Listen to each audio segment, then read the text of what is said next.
Alrighty, so we are back. It is September 25th. Uh-oh. I'm getting notifications from Twitch. Okay.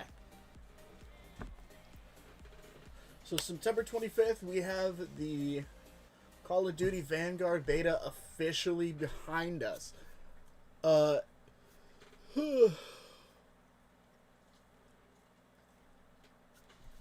those of you that are in the Discord or on YouTube or whatever, leave a comment and say what you thought about it. But I'm gonna open up just a little bit about it. So pretty much what I played last week is what I played last week, or what I played all of it. Because it's just super limited, if that makes sense. I mean, I get it's a beta and it's not the full game yet, but I felt like after the 2 days that I did play, that I got pretty much what I could until we got the full game set out of it. And that's just kind of something. So I didn't really play all that much after that. I think I played maybe a couple matches. But that being said, I actually read somewhere about it. We're actually going to talk about this in a little bit, actually. Jeebus. Where did my cursor go? There it went.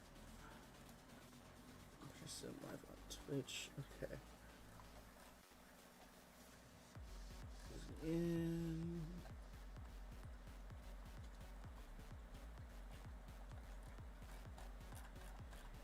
No. Where'd we beginning? I'm like lost in my notes because I somehow accidentally went off track. Alright, anyway, I can't find it, so we're just gonna go ahead and talk about it as it is. So,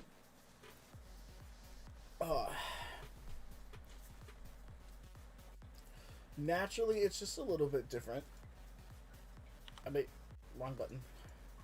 It's a little bit different. Ooh, I got a new skin. Sailor Sue, no, not Sailor, but Scuba Steve. Oh, we gotta keep that Scuba Steve, boys. But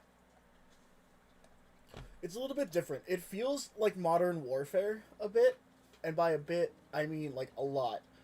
So the movements like Modern Warfare, at least to me, which feel kind of slow and clunky versus the how we're just seeming to like zip up and down the map as we do in Cold War. Crap, my wall's hurting the butt. So the movement feels slow and clunky, but it also feels more natural. And I feel like it's only feeling clunky because like there was like a noticeable difference if I was running and I hit the C key to slide. There was like a noticeable delay from when I hit the slide button versus when I actually slid. And that's something, you know, I'm just going to chalk that up to it being because of the beta. Again, not complete. We don't have all the weapons. We don't have all the maps. Because there were, what, 4 maps? Jeez. So there are little things like that, like, things just kind of clunky, things were loading in kind of weird sometimes. But again, that just seems like it is all down to the fact that this isn't the finished product yet. Although, personally, I feel like the product's finished and just waiting to roll out. But, again, that's just me. My lights are being weird. That being said, the movement felt natural for what it was. It feels a lot more like Modern Warfare. So we're not doing any wall jumping like we did in Black Ops 3. And we're not doing any crazy, like, zip, zip, zip, zip like we are in Cold War. It just feels like we're getting back to basics with Modern Warfare's movement system, and I kind of like that. It feels like I have time to react. Because if someone's shooting at me with Cold War, if I turn around, I'm turning all the way around because I try to snap back. Whereas with Vanguard, it feels like I can turn. I'll still die most of the time because I wasn't paying attention that much attention in the first place. But I feel like if I was, I would have time to turn and maybe even,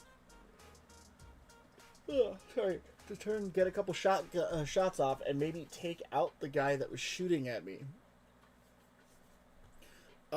You don't slide nearly as far as you do in Cold War, but again, the movement system's different. I am not a fan of the grenade system, because the first thing I do when I load into like Cold War and we like load into like Nuketown, I will just toss a grenade across the map like it's no big deal and just keep on running, and I can't do that with Vanguard because it feels like I'm throwing a brick and I have the arms of a 12-year-old boy. Just boop. Instead of just yeet. I mean, maybe that'll change later. Maybe it's not going to.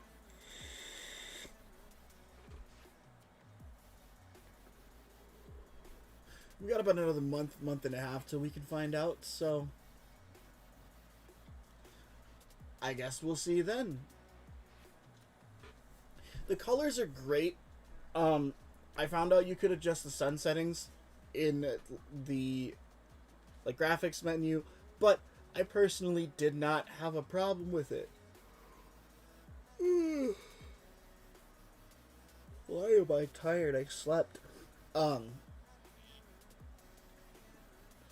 yeah, I didn't have a problem with the sun. The colors were great. It was almost like World War II's colors, which surprisingly enough is actually the only like color scheme that I liked.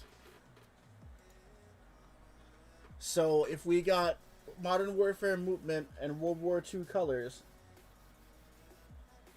they're bright, they're vibrant, you can see things, and I like that a lot. Oof. I feel like during the game's life cycle, we're gonna get a how do I want to say this? I feel like during the game's life cycle, we're going to get a period of time where we're going to have a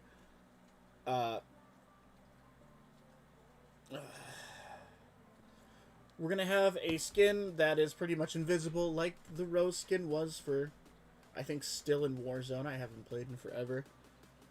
Keep wanting to, but I just kind of haven't. I played one solos match before work the other morning, and I don't know. I just wasn't feeling it, even though I wanted to play. But I feel like we're going to get something like that, where once it's integrated, we're going to have some sort of skin you can't see. But at the same time, I feel like it's also going to get fixed fairly quickly, now that, especially with the Rose skin, the ghillie suit guy that was invisible, and I can't remember the name of the operator, the new one, that you had trouble seeing. But it feels like that's just kind of a known issue at this point. I'm hoping they'll be looking out for stuff like that. But at least they kind of, at least they acknowledge that players are having problems with things like that. Now, you guys remember way back in the beginning when we had Cold War coming out.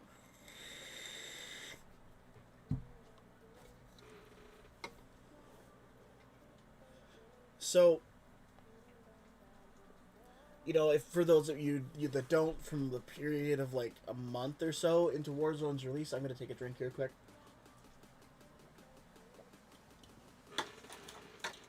If you were to purchase specially branded 12 packs of Mountain Dew, or especially branded like Totino's Pizza, there'd be a code on there, and you could redeem them online for a chance at double XP. It wasn't really a chance at,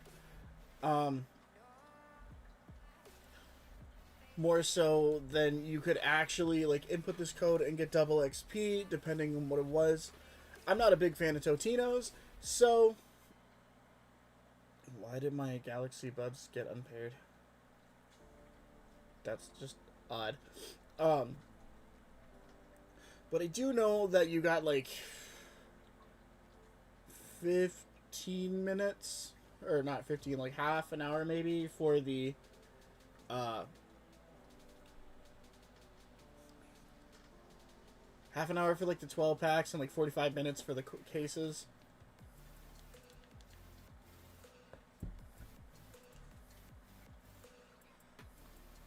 Okay, I just wanted to make sure that that sounded right. But they're having something going on now, and it's Doritos. I mean, we all know the stigmatism with gamers as I open a cherry Coke.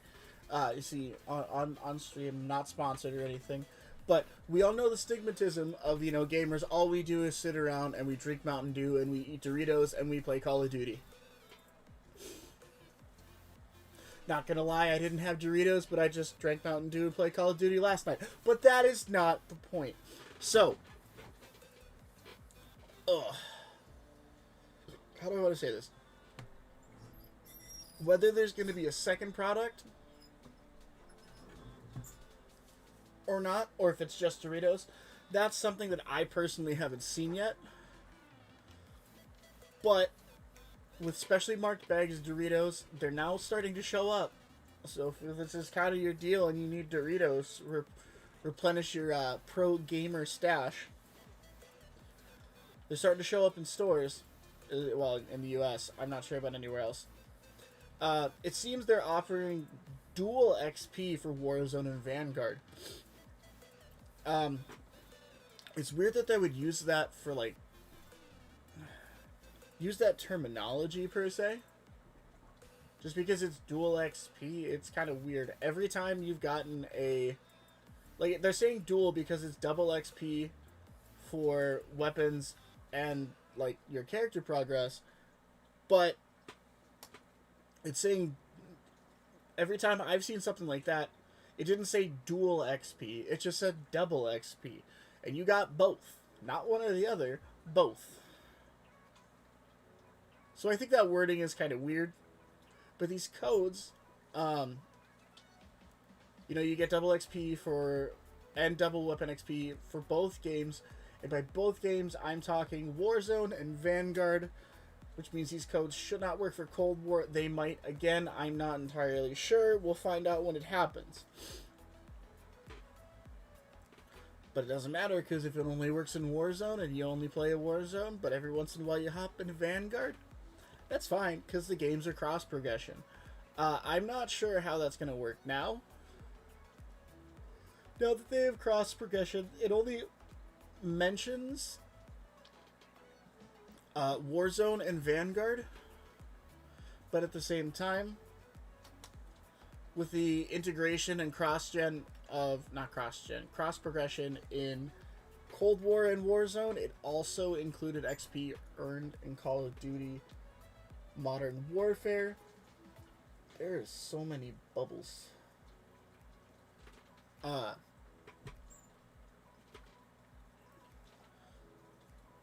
But I mean, let's be honest. Most of you are probably gonna ditch Cold War for Vanguard, and if you're just playing Warzone, you're probably still gonna just play Warzone. I'm probably gonna end up...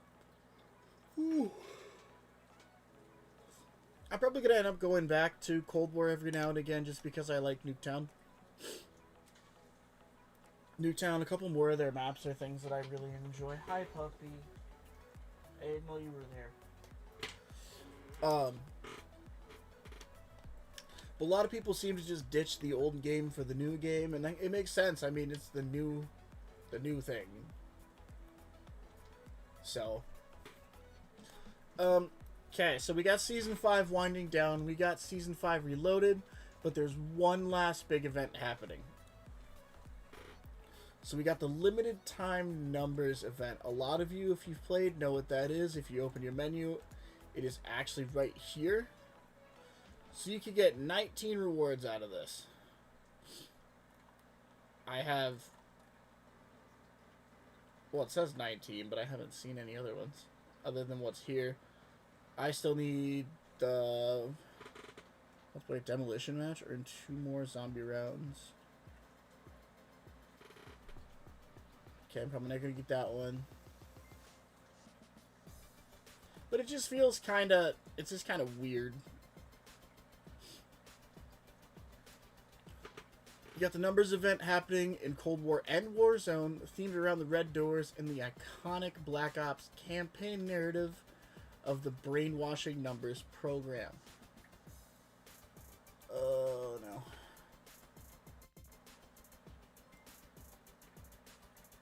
Why are we doing this?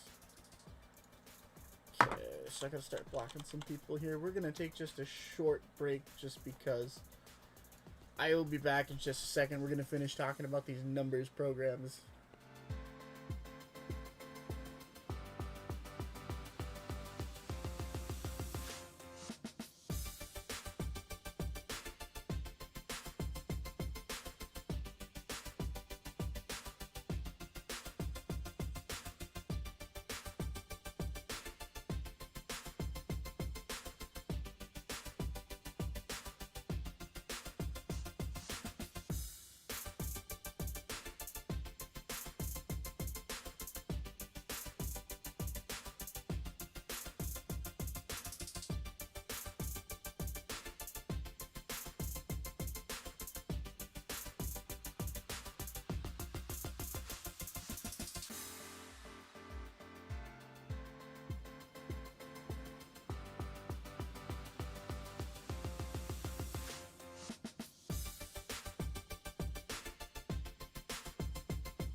Alrighty, sorry about that, guys.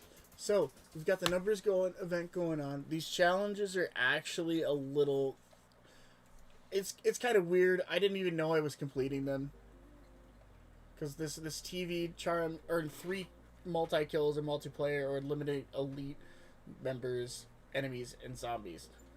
That's something you do easy. This is something you do easy. Hell, this one... All you gotta do is make 3 matches on Zoo. I've got 2 of them. I'm not a fan of the Zoo map, so I try not to play it. But hey, there's my 3rd match right there.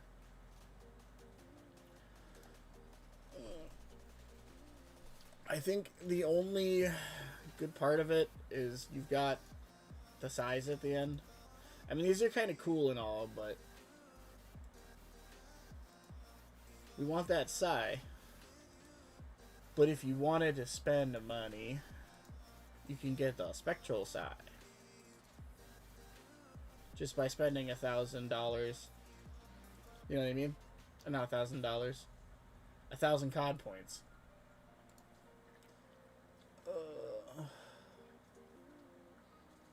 Where is it? I gotta move this back over.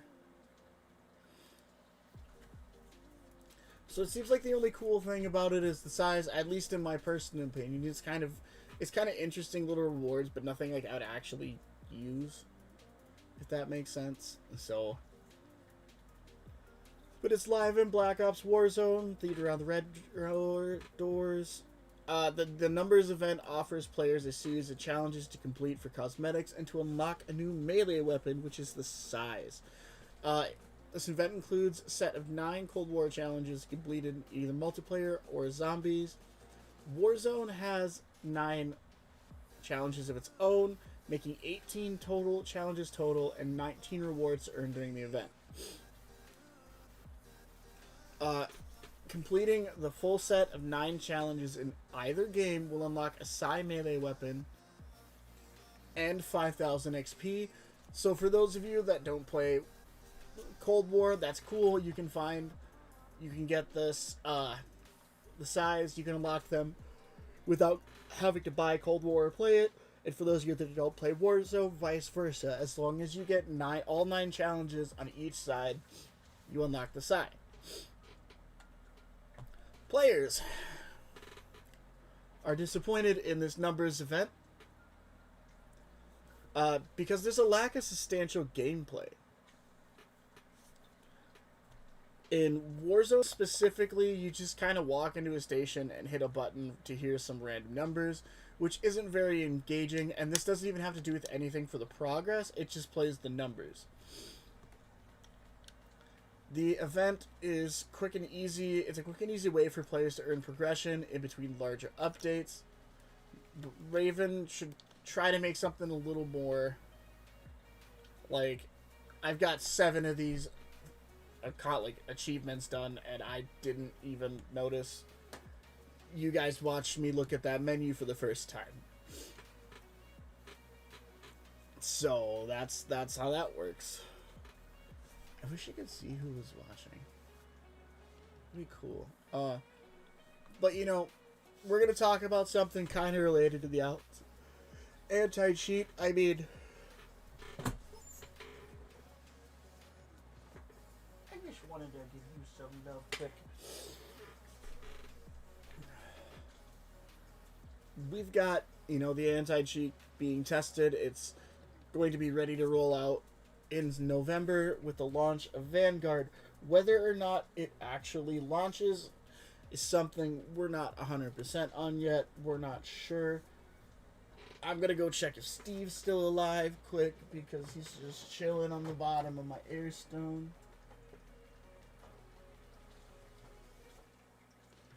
Yup, we're all good. Alrighty. Sorry, I haven't seen him all day and I just noticed his little fin. But so Warzone's got a cheating problem. It's currently littered with them. There's a guy that's a YouTuber and a beginner of game development that goes by Usman Siddiqui. I have no idea if I said that right, but he's had enough of it.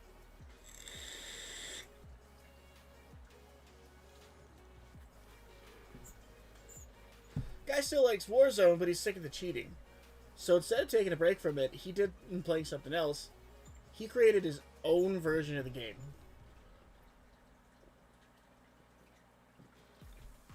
Guy even goes so far as to show a video that shows a creation project, and it's interesting to see how much he was able to, you know, to get done.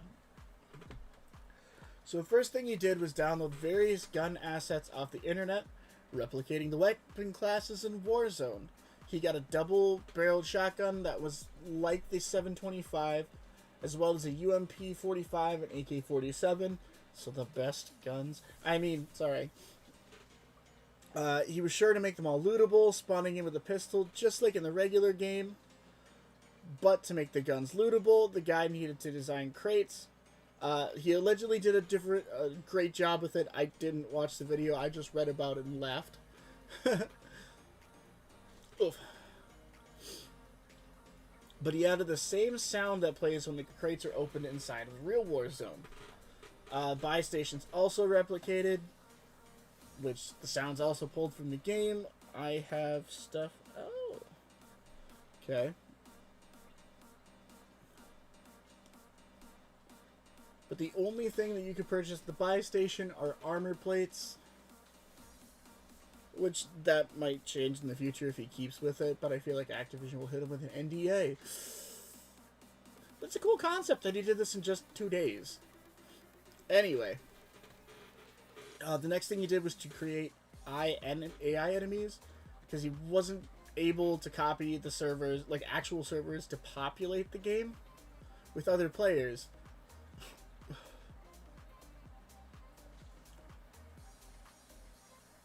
But he even used, he could have used chosen any random character model, but he used an operator that's infamous on the Warzone player base, you know. The Rose skin and just some basic AI. But it was a cool sight, allegedly, when he just wipes him out. Last thing he did was download a random map with a visual style that is reminiscent of Verdansk 84. Then he added the iconic green gas outside of the map to look like the storm is closing in. From there, they wipe out all of the enemy roses, and with Warzone's victory screen appearing after they are dealt the win. The fan game lacks bullet animations, damage indicators, and overall polish. But again, the guy did it in 2 days. I mean, this guy is just so dumb with not having an anti-cheat. And frankly, I do not blame him at all. What are you making noises? Huh? What are you making noises?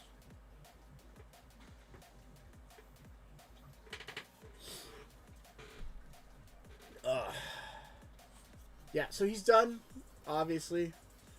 I mean, I kind of, maybe they should hire him to do some stuff, to be honest. Because if he could pretty much recreate the game in 2 days, what do you think he could do if he actually was on the payroll? I don't know. But we're going to talk about something that I don't like.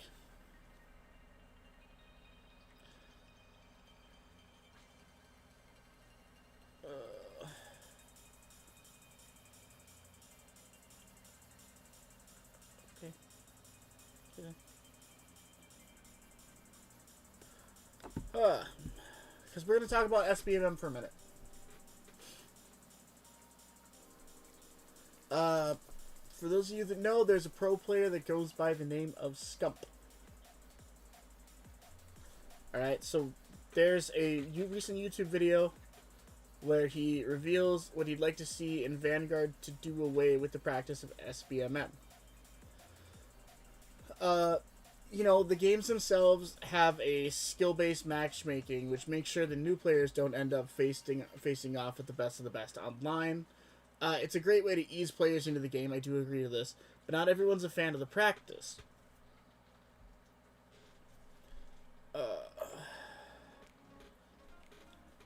Scump in this interview said, you know, that he's been outspoken in the past, but in this case he revealed SBMM also prevents him from making the type of pub stop videos many fans seem to enjoy. He's quoted as saying, "See, a lot of people ask me, why don't you do videos like that anymore?" You know what? The simple, short answer for that, folks, is skill-based matchmaking. He says you're not just going, 88-0 against players that are around the same skill level, which is true. It's just not happening. I know there's ways around it. People get around it. I don't do that, though. It's the sad reality of it.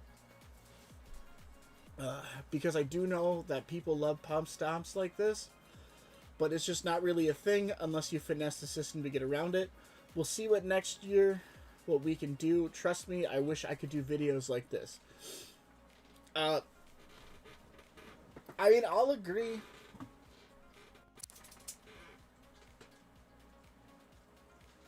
You were just there.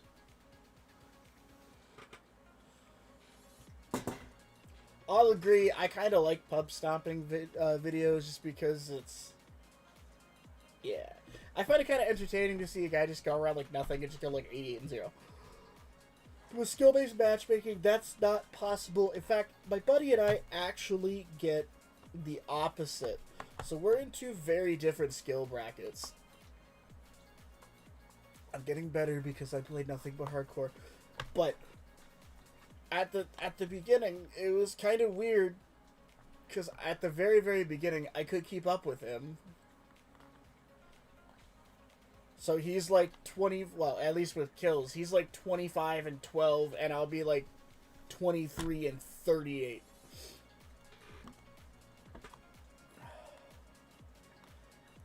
But at the same time, neither of us could do that. Like, this is only when we were playing together.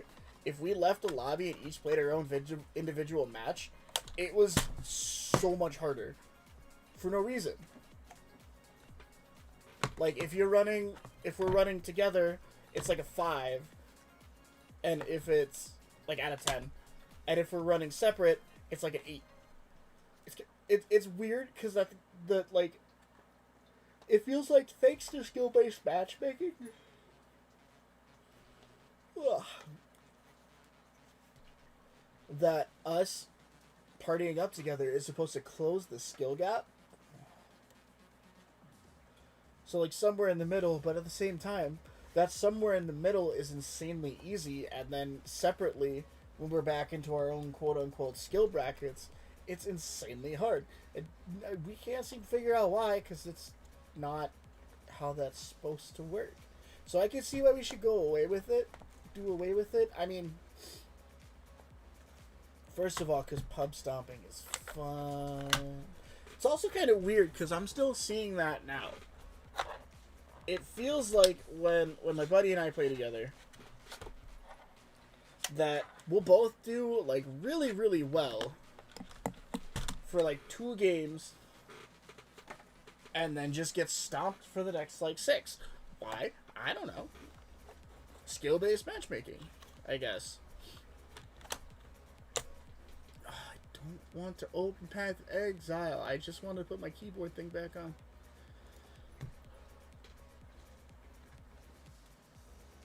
And wait for it to load up and task manager.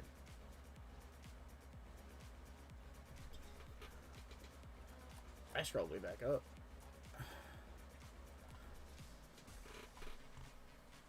But we don't have that much more.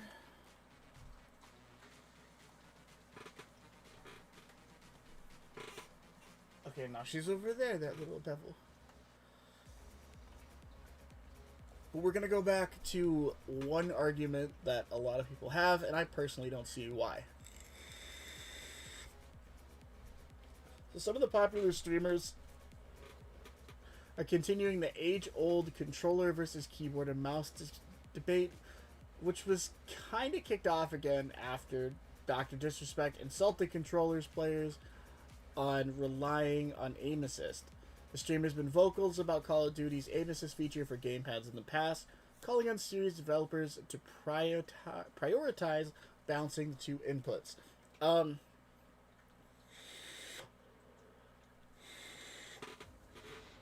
This one is just kind of weird for me.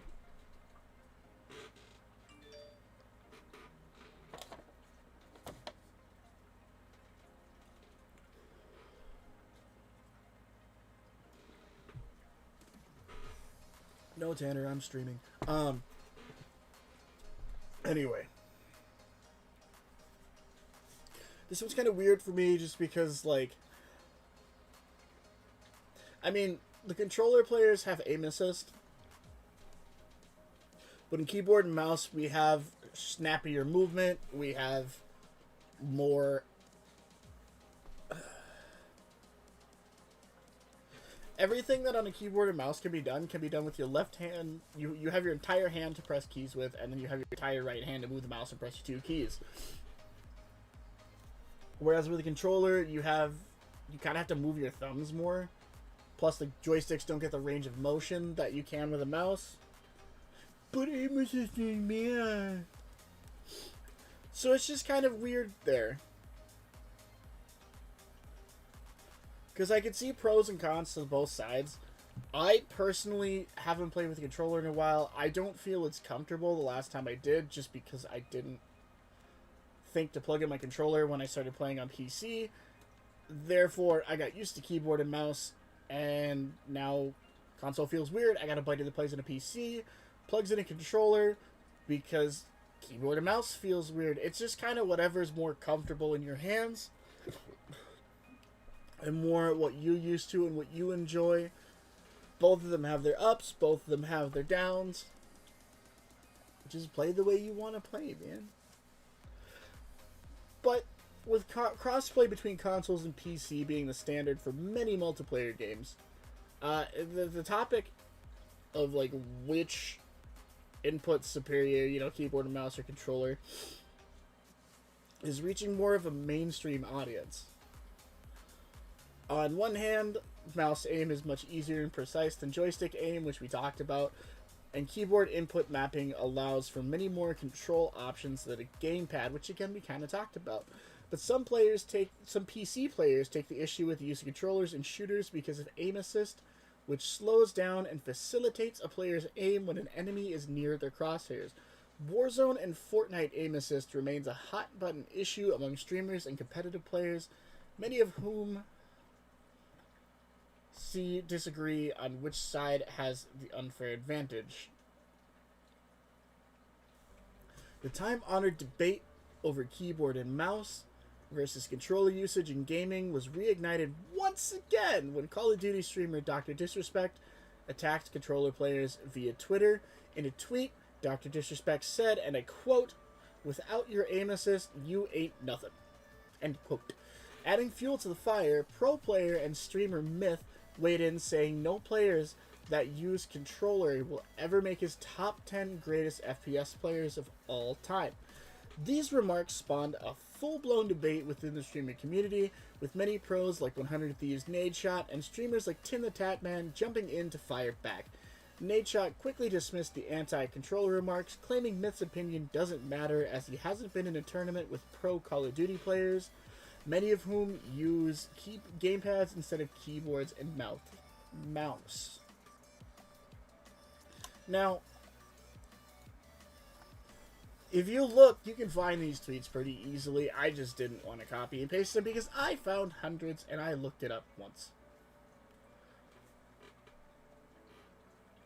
The fact that this is even a debate, not even a debate, this is a full-blown argument for some reason, and I don't get why. Like I said, in my opinion, if it feels good to you, use it. Like, there's no need to slam. I mean, yeah, you've got aim assist, but I've got more movement, but you've got all your buttons in one place-ish, and I can map mine all to be in the one place. My buddy and I, don't get me wrong, I give him crap for using a controller all the time. But at the same time, he kind of knows that, like, I'm joking. Because he also fires back at me for using keyboard. God, you wouldn't get on such a kill streak if you didn't have aim assist, and then he'll just fire back and will be like, yeah, well, you wouldn't snap on him so quick if you didn't have a mouse. Like, it's just good fun poking at each other, and people are turning it into, like, a serious thing. And I just don't see it. We're going to talk about Warzone just a little bit. We don't have too many things left, to be honest. I think there's 3. But, you know, Warzone's most passionate trash talkers that probably came from Modern Warfare 2, because cancer, I guess, they're hoping devs and other players were considering their ideal reworks for a core mechanic. That core mechanic being the death chat. If they have their way, the death chat could get real old school. Most COD players would tell you in the olden days of Modern Warfare multiplayer lobbies, where boys turned to men and children learned words they probably shouldn't have, the virtual version of pickup basketball multiplayer has a lot of trash talk. Warzone fans wanted on that action. The only chances for smack talk in Warzone is either for a brief moment when you've been killed or at the end of the game. But it also exists in multiplayer. Both also exist in multiplayer as well, but Verdansk misses the joy of pre-game banter in the lobbies. So a Redditor that goes by the name Chains of Ice suggested, what if Warzone Death Chat went both ways and lasted a full 5 seconds? I mean, you can split it on both sides, but the community is knee-deep into figuring out how to get that level of spicy nostalgia back in the game. I mean, please don't call it trauma. That offends me. What do you want to call it? Oh, spicy nostalgia.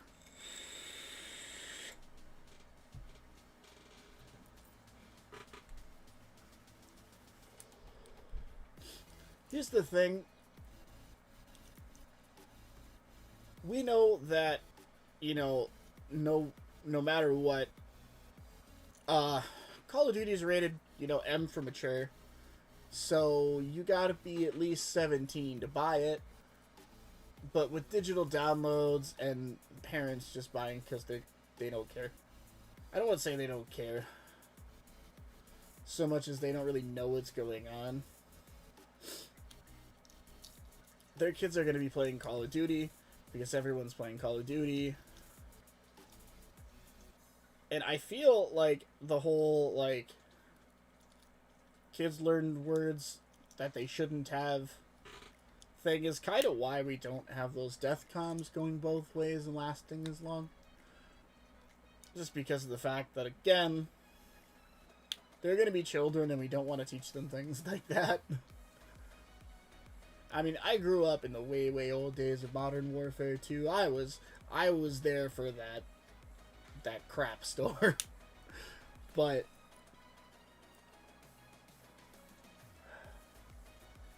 I don't know. I kind of wish... I feel like we shouldn't have that just because...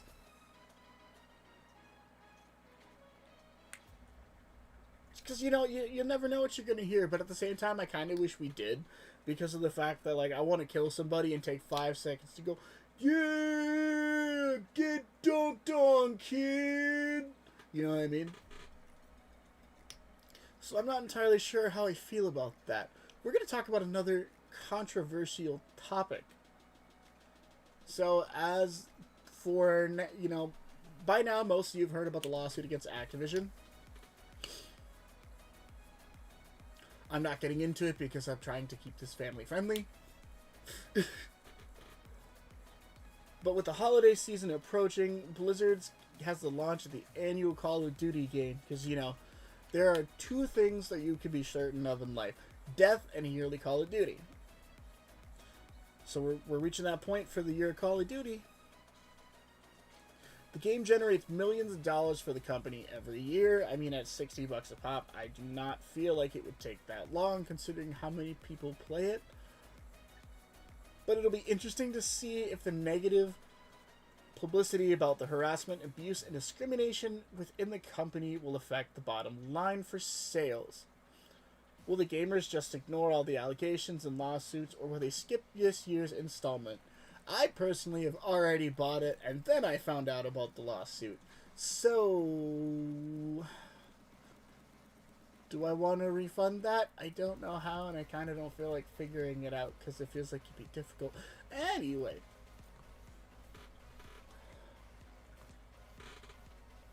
But the U.S. Securities and Exchange Commission is now suing the Activision company. The lawsuit is exchanging... So the company is seeking to find out exactly what the company knew about the complaints and allegations. They've subpoenaed Bobby Kotick and other executives. I don't know. But if they didn't have enough issues, Claire Hart, their chief legal officer, also suddenly resigned. Now, to answer the question I got in the form of a text message, there's the whole numbers event going on. So it's floating up because you're seeing these numbers. Yeah. Where are my notes now? So I can see why people would not want to buy it, but at the same time,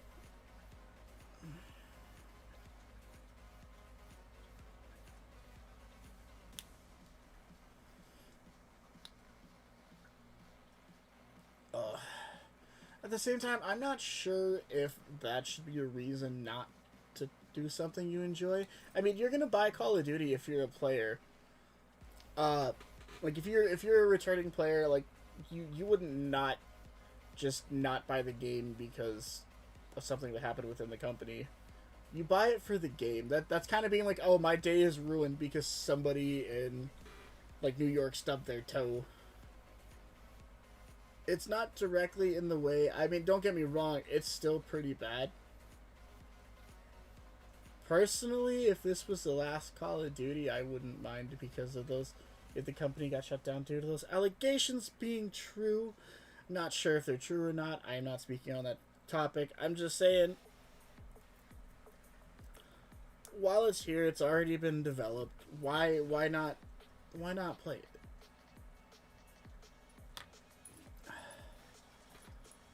Oof. But we've got one more thing to talk about. Well, two, actually. I also find it kind of weird. This isn't Call of Duty related. It's kind of related to the lawsuit, to be honest.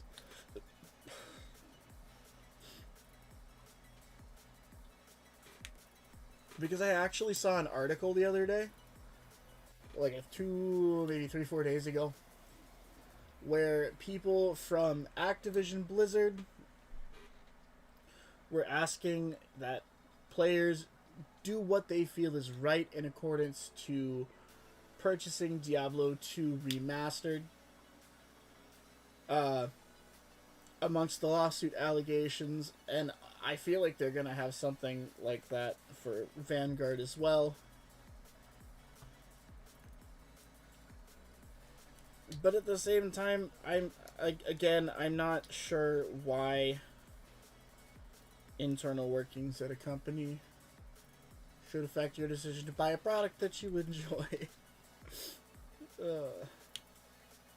That's just me. That's my opinion. I'm not speaking for anybody, but I just don't get why statements like that have to be made. Yeah. But I got one more thing to talk about here, and I'm going to try and drag it out for 10 minutes so I can go my usual hour. But for a free game to be competitive, it's vital that purchasable items do not compromise the experience by giving players an unfair advantage. That's why there was drama when a Modern Warfare HDR blueprint had better iron sights than the standards one you can grind for. And that's why the pay-to-win sights... Where is it? That's why the pay-to-win skill-based matchmaking rumors were labeled horrifying. But a new new Bullfrog blueprint, say that 16 times fast, might be even worse than the original HDR, as it can confuse the life out of your enemies by making it sound like they're being shot from every angle. Already a source of tournament drama, a streamer that goes by the name of Z-Later showed Dr. Disrespect and viewers just how bad it is. There's a clip that I forgot to download where Z brings Doc over to a corner and asks their teammate, Tim the Tat Man, to shoot with the bugged bullfrog. Immediately, the two-time reacts, "Oh my god, no way." Z later responds, "It sounds like it's all around you." While it's hard to hear directional audio through a stream rather than a player's actual headphones, Dr. Disrespect's reaction kind of sums it up. Now, we've had a couple of these over the course of the last 2 years. You know, there's the HDR we talked about, this new Bullfrog one. There's probably been more, but there's one more that I could think of, which is the Mac 10. I cannot for the life of me remember what the name of the blueprint is, but I remember that it was Season 3? Tier 95 on the Battle Pass. If you got that high, the attachments on that blueprint were like maybe 8% according to JGod. I cannot remember exact numbers.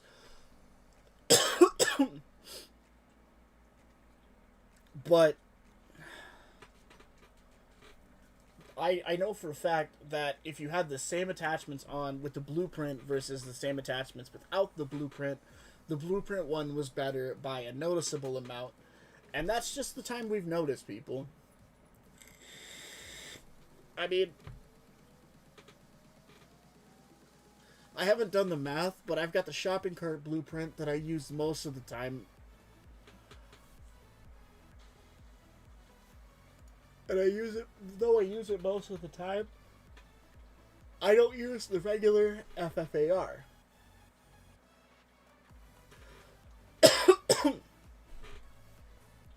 So is it better because of the blueprint? That's something I'm not sure of. But at the same time, it could be. I'd probably stop using it if I found out, to be honest. Because as much as I like having better attachment setups, I might use the same attachment with the same camo, or the different, or not same camo, with a different camo. And if I don't like it, I just won't use it, because why should I get... Granted, I had to grind for this, it was on the battle pass, but why should I get that advantage over somebody who doesn't, you know what I mean? That's kind of what I'm trying to say. That being said, I am actually out of things to talk about.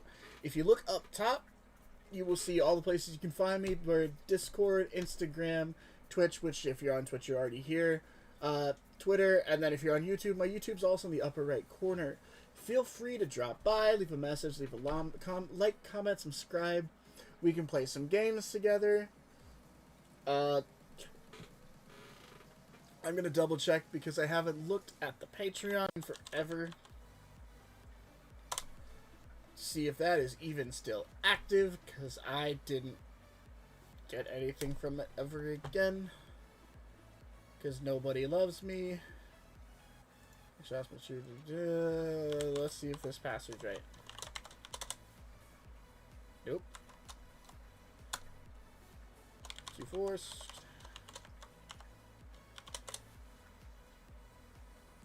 I will look at it later, but I do not... Patreon.com/flashbang bros if you wanted to support. If we get a Patreon, if we get any sort of patrons, I will I will start doing extra little snippets and for shorter episodes, whether they be half an hour, but it'll be extra content.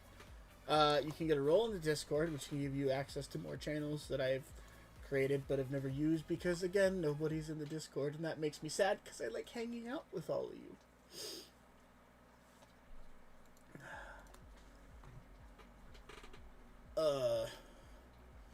So yeah, shoot me a message anywhere, and I'll send you the link to the various, to the Discord server.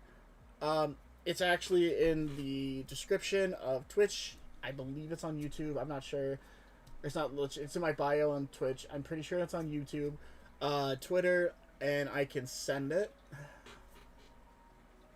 because that's another thing that I can do. And yeah, feel free to hang out. Thanks for joining us, and we'll catch you back here next week.